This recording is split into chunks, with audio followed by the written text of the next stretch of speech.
You're right. Our first half of the year results are very strong, in terms of revenue growth with more than 7% excluding energy price, 20% growth at EBIT level, and 33% growth at net result level, which means we are perfectly in line with our target for the year, and I can fully confirm the guidance for the company.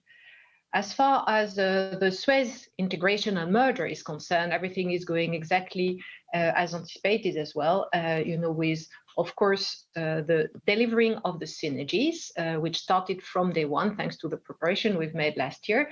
But well above that, our acquisition of Suez is more than confirming its strategic interest and value creation over the long term. Synergies, but growth as well, and positioning with the reinforcement of our position in municipal water and in the US. So everything is very solid and robust for the first half to the year. And I would add to that we don't see any slowing down of activity in Q2 compared to Q1. The trend was very, very similar in the two first quarters to the year. I want to ask about Suez. And you said today that the integration is going well and the guidance you provided remains intact. And in terms of regulatory hurdles, you've cleared nearly all of them now, except for the UK. Can you give us an update on what's happening with the Competition Markets Authority and where things stand in terms of their review of this merger? You're right. We've obtained already 17 out of 18 of the clearances we needed from the antitrust authority throughout the world. The 18th being the CMA in the UK. We already have signed the remedies to be sold to other companies with regard to the clearance we obtained from the European Commission. And it's already creating value for the company because we're selling it at a much higher price than we already bought it a few months ago from the Suez acquisition.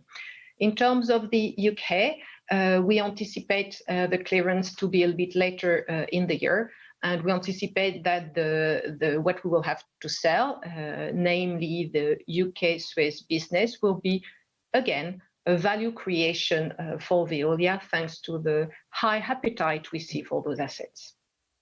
I want to ask you about your leverage ratio because it seems to be on the high side. Obviously, the takeover of Suez is having an impact here. The debt numbers have swollen from around 9.5 billion 6 months ago to 22 billion today. What are your plans to bring down your leverage levels? As you know, leverage is counted as debt compared to EBITDA, and we've increased quite significantly the size of the company and the EBITDA of the company in parallel. So we are confident that we'll reach the leverage ratio of 3 times by the end of the year. And all the debt that we have today is perfectly under control and a normal level of debt at this time of the year. With the reversal of the working cap and the free cash flow generation we anticipate in the second part of the year, as well as the remedies and the proceeds from those remedies we should receive in the second half of the year. So very confident we will reach around 3 times EBITDA at the end of the year.